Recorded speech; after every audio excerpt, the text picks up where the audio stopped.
the children's lives are at stake, because the teacher, you all are providing absolutely essential, vital gifts to your students. And it's not just what you teach them, but the lifelong habits that lead to good health. I understand the fear that a lot of teachers do have. One of the things we've been really pushing in this data effort is the idea that there should be a transparency like this for everyone, that basically it shouldn't just, our dashboard is kind of a national thing. We've actually given districts access to their own dashboards if they want to report it out, and some have their own general dashboards, but this is the kind of information that districts should be reporting out to teachers. All of that was new for me, and I believe that we need to spread that far and wide. Right. Thank you everybody for joining us here today. I'm Stephanie from Teachers for Open Schools, and today we have a panel for you of some COVID scientists and experts, along with some teachers who are possibly headed back into the classroom. So we're going to have a presentation, we're going to have some questions, we're going to have some discussion, and see what comes of it. So before we get into it, I just want to introduce our guests that we have here today. We have Emily Oster. She is a professor of economics at Brown University. She holds a PhD in economics from Harvard, and her academic work focuses on health, economics, and statistical methods. She's been following COVID-19, and she is the creator of the COVID-19 School Response Dashboard. And then we have Jay Bhattacharya. See, I didn't even mess up the last name. I messed up the first one. But he is a professor of medicine at Stanford University, where he directs the Stanford Center on Demography of Health and Aging. And his research focuses on the economics of healthcare around the world, with a particular emphasis on the health and well-being of vulnerable populations. And then the two teachers we have with us, we have Kirk of Kirk's Tutoring. He's from Tucker, Georgia. He's a veteran public school teacher turned math tutor, and he's very focused on multi-sensory learning, and he is an advocate for students and teachers. And likewise is Brittany, advocate for students and teachers. She is an AP US teacher down in Georgia as well, in the Atlanta area. So we're so glad to have you guys all here with us today. And like I said, we're going to start off with some presentations. So Jay, why don't you go ahead and take it away for us? Sure. So today I figured I'd share with you some of the evidence regarding safety of opening schools. And in particular, I wanted to focus on the international evidence, because in many ways, the United States is an outlier in its policy regarding the opening of schools. Most developed countries around the world have had their schools open through much of the epidemic, and done it safely without actually endangering teachers or also of spreading the disease very sharply. And there's a very basic and also surprising scientific fact that underlies that statement. So I wanted to tell you about that evidence. So first, the scientific fact is that children, for reasons we don't fully understand, transmit the disease to adults and to others at very low rates. They transmit the disease to adults at very low rates. We form our expectations about how children play a role in the spread of respiratory disease from our experience with things like colds or flu, where kids actually are a vector for the disease spread. But it turns out, and for reasons, again, as I said, we don't fully understand, all the people are starting to work out, that's not true for COVID.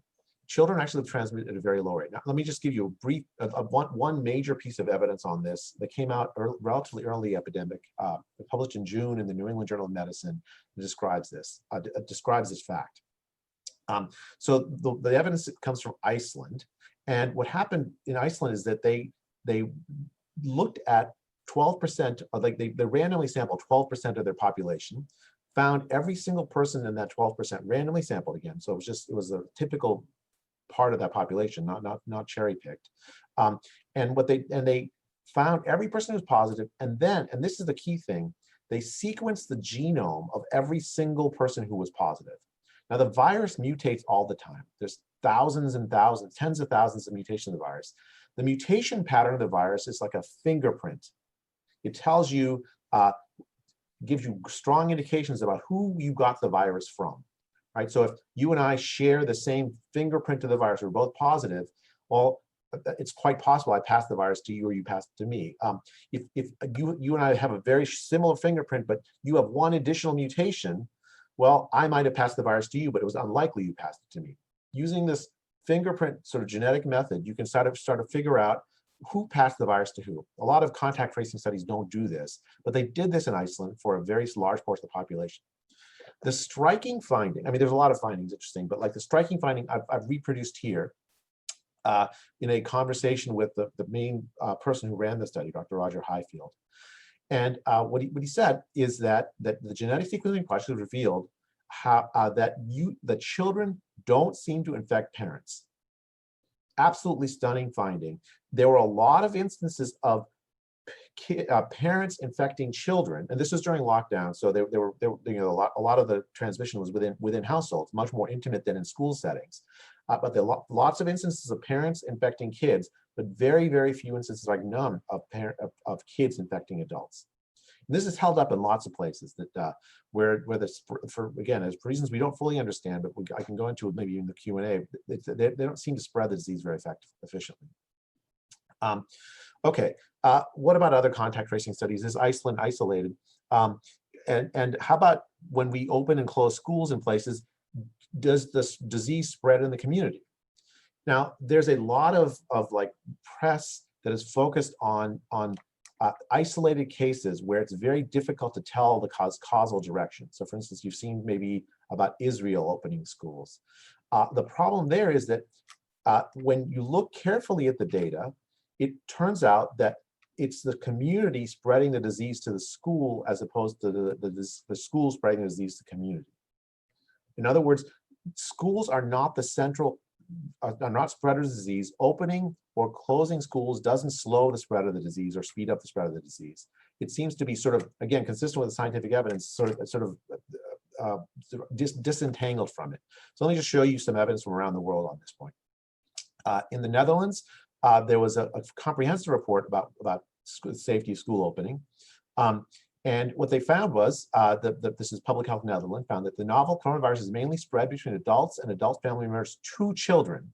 The spread among COVID-19 among children or from children to adults is less common. In general, the younger the child, the less significant the role. So if you're talking about like elementary school, almost no risk whatsoever, I think, from the disease spread. If you're talking about high school students, there's a little bit more risk, but not an enormous amount of risk. Okay, France, there's researchers at the Institut Pasteur did this a very, very comprehensive study, and their conclusion, you can read it here: COVID-19 in primary schools, no significant transmission among children or from students to teachers.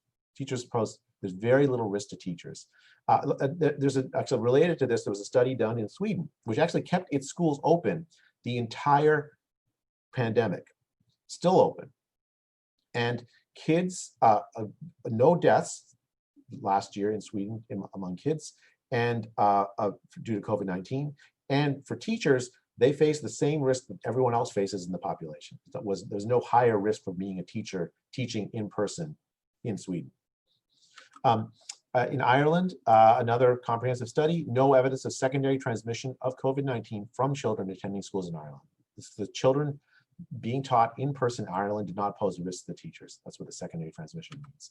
In Germany, this is the first study from Germany. I'll show you a second one, which is really interesting. From a large study of the German Society for Pediatric Infectious Diseases.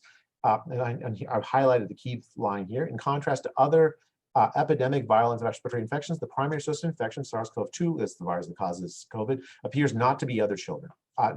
Most children in the study were infected by their parents. Right, so it's parents passing the disease to kids. Kids don't pass it on to adults. A second study, a really interesting study in Germany. Germany did actually close its schools down for a while, but it reopened, and different parts of Germany reopened the schools at different times. So this is a really interesting design. It's kind of a little natural experiment. The main finding from this study is that reopening the schools, the provinces that reopened the schools earlier did not actually have higher disease spread. And closing the schools down didn't actually slow the disease spread down. Closing and opening schools is not a policy that has very effective in slowing the spread of the disease in the community. In Japan, this is a modeling study, so I'm a little less happy with modeling studies because I'd rather look at actual real world evidence of the sort that Emily's going to show you in a bit. But it's interesting, the same kind of story. School closure had no effect in this modeling study on disease spread. South Korea, so the South Korea is interesting because there was a big brouhaha this summer over a South Korean study that seemed to indicate the school openings was not safe. There was a reanalysis done. This is the reanalysis where they actually tried to figure out the direction of spread of the disease, and they found that the secondary attack rate from children to household members was low in context of social distancing. So it's still important to take mitigation measures, but schools can be open safely, and that's true with South Korea. UK, major study done in August, and there's very little risk of spreading COVID within schools. So I could go on. There's an enormous body of literature, and it almost all points in the same direction, consistent with the scientific fact I told you. I'm going to end with a very, very brief thing about how important schooling is. You all know as teachers how important schooling is to the lives of your kids, but I just want to tell you something about the evidence from the economic literature on this. It's much more vital than you even realize, because kids who don't go to school, who have the physical presence in school, even for short periods of time, can have long-term consequences. So schooling provides kids longer, healthier lives. That's what you as teachers are providing them, a birthright, a gift that will last your students their entire life. That's what the economic literature says. So this was a study that was published in the Journal of American Medical Association just recently. And it looked at the schooling closure of just this past spring. And the estimate is, because when you skip school for just a short while, this has knock-on effects. Kids who skip school or have less schooling, over their life, they are poorer, they are less healthy, and they live shorter lives. And the estimate here is that they estimated just from the spring closure in the US, we cost our children 5.5 million life years on expectation. So that's what the stakes are about. The children's lives are at stake because you all are providing absolutely essential, vital gifts to your students. And it's not just what you teach them, but the lifelong habits that lead to good health and long life in the long term. Thank you so much, Jay. We appreciate you bringing in that international perspective and really going through that whole body of literature. I know even myself, I've seen this here and this there, so it was good to see it all come together. But it definitely another important aspect of this is, okay, that's the science, but what about actually putting it into place and the transparency around that? And so that's where, Emily, you really come into play. So I'd love for you to kind of pick up on that aspect and talk about your dashboard. Yeah, sure. So, so thanks very much for giving me a chance. I'm looking forward to questions. So I'll try to be brief. So, I think for, I like Jay sort of saw all this literature, a lot of which came out in the spring and the summer, but it's also very clear kind of coming into the school year that it's not always obvious that the US is going to look like elsewhere, and our school systems face different challenges in different populations. And so it was sort of, I think, quite clear in the summer that we needed a better way to track what was going on in schools in the U.S. as they opened, and particularly early on when schools started to open in Georgia and in Indiana and places like that, where we were starting to see reports of sort of anecdotal reports where it was like, oh, here's a crowded hallway. How do we think about that? And so at that time, our team sort of realized that there wasn't a lot of systematic data collection. So we started doing sort of trying to do some systematic data collection where we could put cases that we sort of measure cases, put them in the context of enrollments in school, put them in the do some comparison with community rates, just get some sense of the numbers of like how large these numbers are. So let me just share my screen and show very briefly the kind of dashboard that we have. So this is the COVID-19 school response dashboard, and we have a little bit of description here. And there's kind of like three pages that may be useful for people. So the first is this primary dashboard. Let me just go to the kind of most recent wave of the data. And so in this most recent wave of the data, where our data is sort of covering 8.4 million enrolled students, of whom 4 million are in person, 1.2 million staff. And then we're providing some estimates of counts. And I think in some ways, the most useful thing to look at here is to say, like, what is this number? So this says, in the data that we see over this two-week period, this is November 3rd to December 11th, The infection rate in students was 0.35%. And so that's about 3 student infections in a school of 1,000 over 2 weeks. In a staff, the staff numbers are higher, and this is something we see very consistently, that staff are more likely to be infected than students. Now that is something you'd expect because many of these infections are acquired in the community, and older adults are more at higher risk than younger kids. But here we're seeing about, in a staff of 1,000 people, about 8 infections over a 2-week period. So that's, and again, like people say, is that a big number? Is that not a big number? It's not that big a number. The positivity rate in the matched locations here, so that's the share of tests that are showing up positive, is about 9%, 8 to 9%. So that's clearly much higher.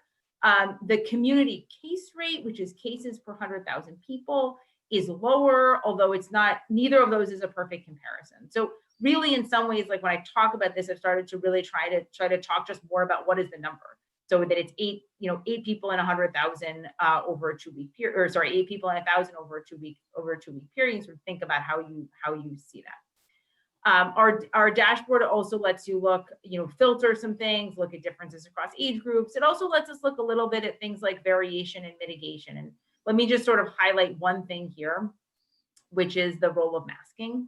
So, most schools are requiring kids to mask, but not all. And it is for sure the case that in places where people are wearing masks, the staff rates in particular are a lot lower than in places where they're not. So I think this highlights something that you get out of data like this, which is an understanding of like what are the things we'd like to put in place to protect people. So, one of the things we've been really pushing in this data effort is the idea that there should be a transparency like this for everyone, that basically it shouldn't just, our dashboard is kind of a national thing. We've actually given districts access to their own dashboards if they want to report it out, and some have their own general dashboards, but this is the kind of information that districts should be reporting out to teachers. One of the I think most frustrating aspects of this for me is to hear like, hey, I would like to go back to school, but my district is not going to tell me, like, if anyone, I'm kind of having to find out 17th hand that from some rumor mill about cases. And I think that part of that is districts have been sort of, they feel shamed or embarrassed, but actually the trend that's getting in the way of transparency that we need. And so I think that's something to really push on. But the kind of bottom line from the data is this is not a very high risk. It's not a high risk environment. And I think we're seeing that in anecdotes and reports as well. So thank you. Yeah, thank you so much for showing us that dashboard and really kind of setting those expectations for what we should be seeing on the local level. But now I want to open it up to our 2 teachers here, Kirk and Brittany. Any questions, thoughts, discussion? The floor is yours. Go ahead, Brittany. One question that I do have as far as reopening goes is your opinion on just the and the recommendation of waiting until the vaccine becomes more available. I know right now in DeKalb County, a lot of teachers are refusing to come back, putting in ADA because it just seems like the risk are not worth it, especially as even if schools don't really seem to be the transmitter of the virus to the community. But when you have a community that is like experiencing a surge or like a large amount of numbers, is it irresponsible at some point to open schools? Because aren't schools going to be like a mirror of the statistics that are happening in the community? So I know that's one issue that a lot of teachers have right now is the fact that, we're already a year in to almost, being out and being remote. Why not at this point just save teachers' lives, save, teachers having to go in and out of quarantine from the building and just wait for the vaccine to become more available? So I would say a couple of things there. So I think first, thinking about the vaccine, we're now sitting in January. Realistically, if you said we're going to wait for the vaccine, we're talking about September 2021 for the sort of reliable vaccinations. And that means that there's kids who have lost basically a whole year. And, not lost it, of course, there's some, but like that they've sort of lost the added benefits of in-person learning. And there are some kids that are like, we're not seeing. And so I think there are real losses to the next 6 months. So I think it's not free. I think on the question of, what should the threshold be, I would like to see those thresholds really focus on what's happening at school, the same way you would focus on sort of thinking about opening other things, right? So if you said like, should this, should the grocery store be open or should this gym be open, right? Like in some sense, we would like to base that on the question of, is there spread in that location? So if you close, if the virus is not spreading in schools, then I think that there's less of an argument for closing. There's not much of an argument for closing schools. Closing schools in that case will not help.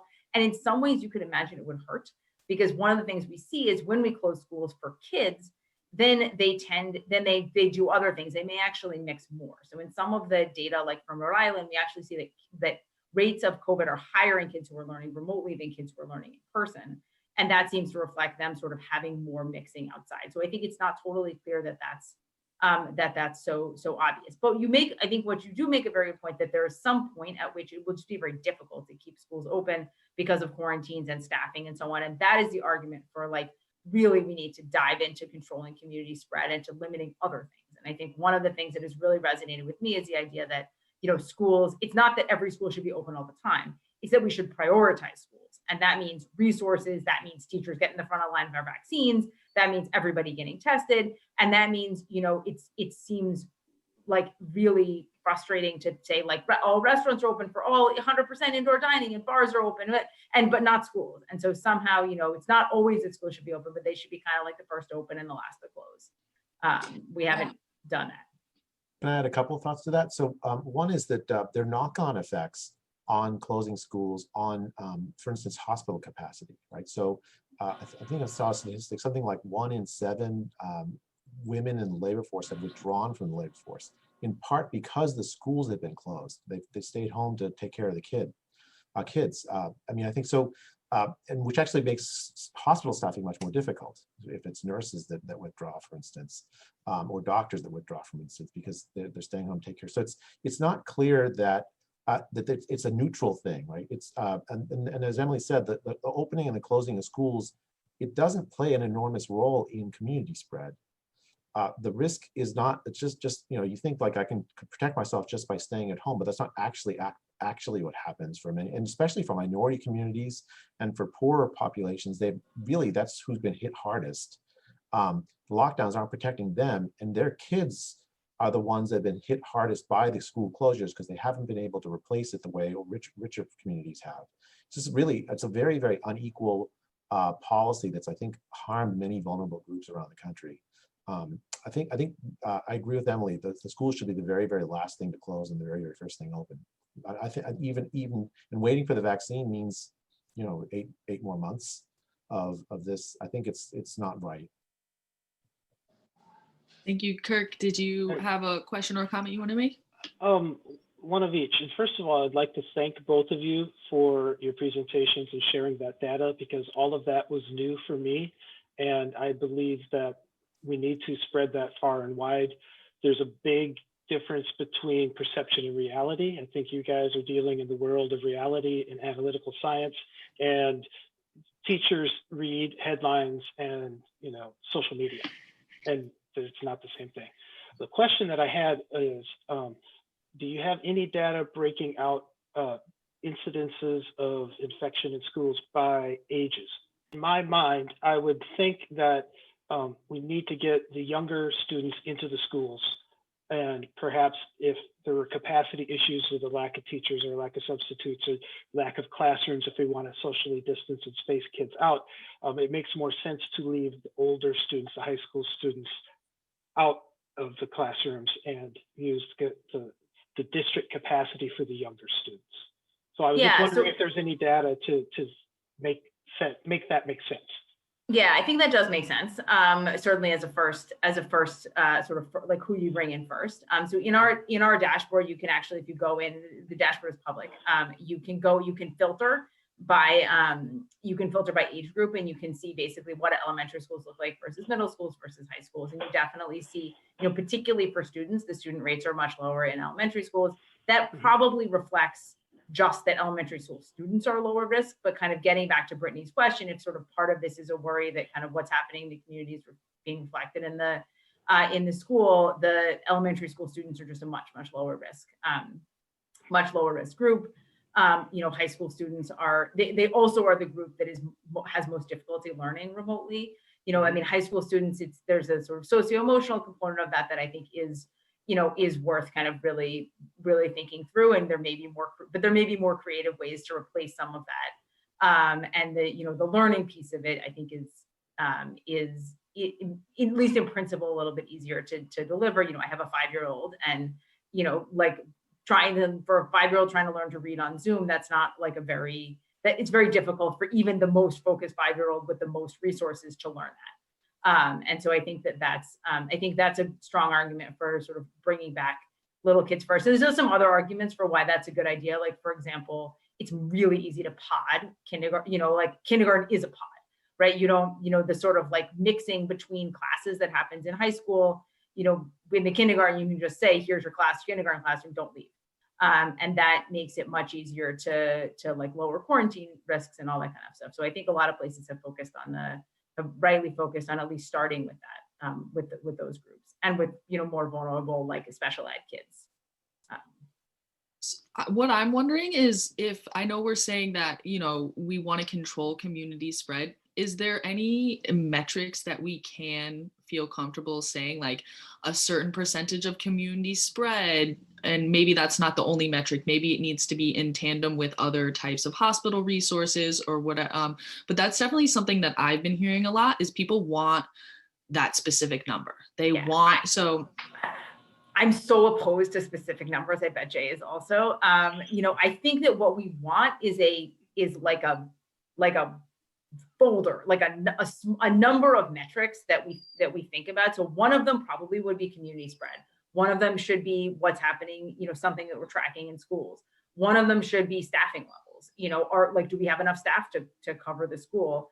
What one of them should be, I don't know, there's probably some other hospitalization rates. Like, somehow there needs to be sort of like a whole set of things that we think about. I think New York City really got in trouble with this 3% thing because it seemed totally arbitrary. And then we got into this like bizarre situation where everyone was watching like one number and just see, oh, today it's 2.99 and tomorrow it's 3.02. And those numbers are kind of the same up to the standard errors. And yet we're making really consequential decisions about them. So I think that it's right that community spread should matter, but the idea that there's some number above which things should open, or below which things, above which things should close, or below which things should open, that does not seem like a good decision-making strategy.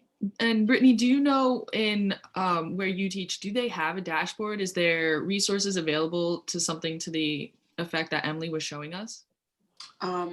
They put out information in a newsletter.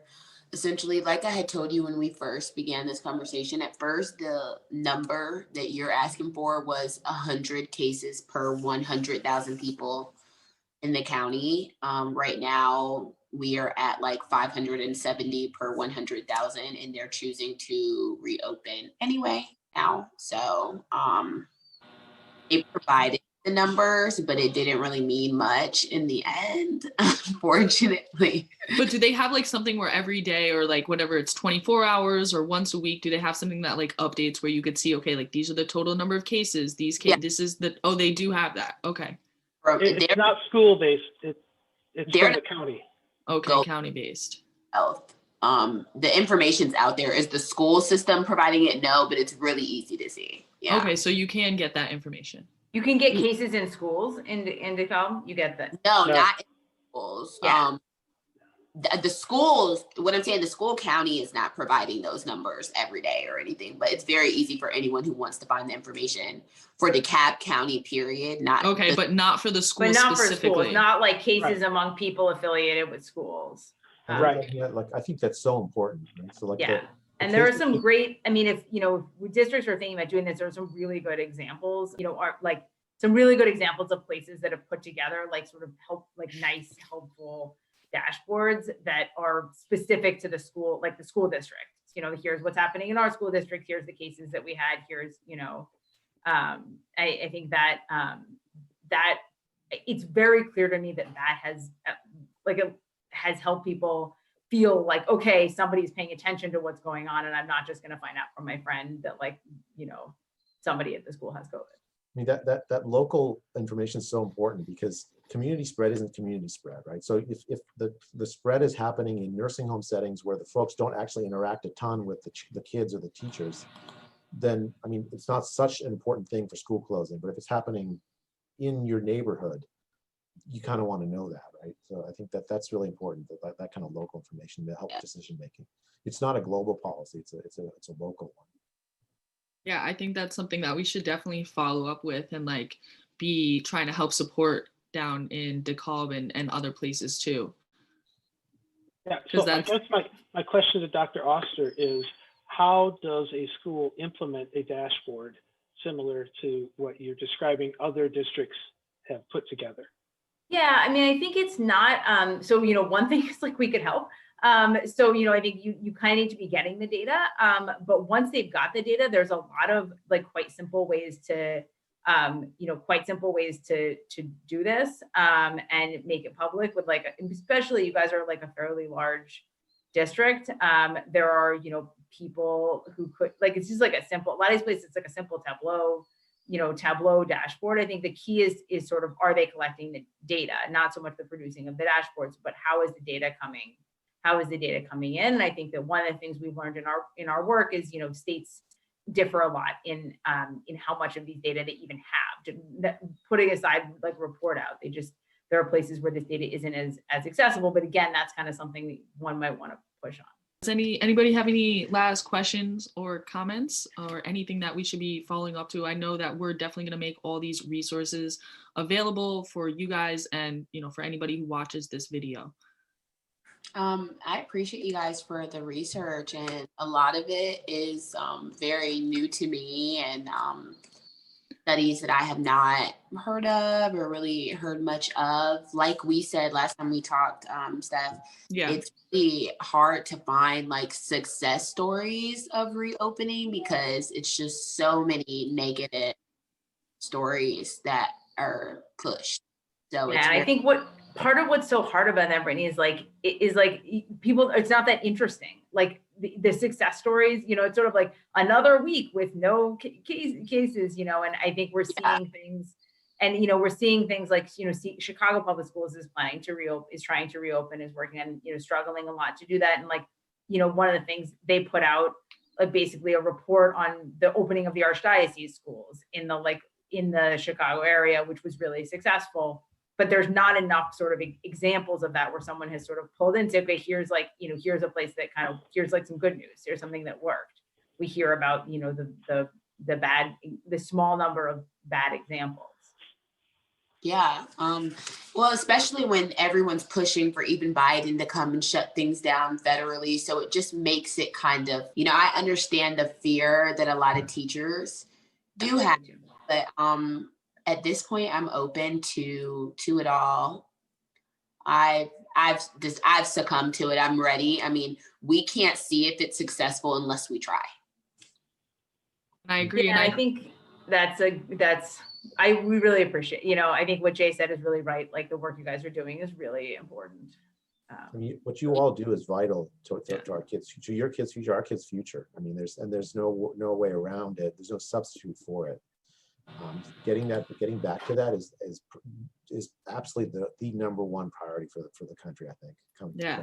And I go back with Brittany and Kirk pre-pandemic, we're friends online and we share resources and ideas and all so creative. And I think that this could be that opportunity when we come in and really say like, this isn't not only just not working for overcoming the pandemic and adjusting this now, but this wasn't working before. And we can do something that not only fixes what we have now, but pushes us into the future of education.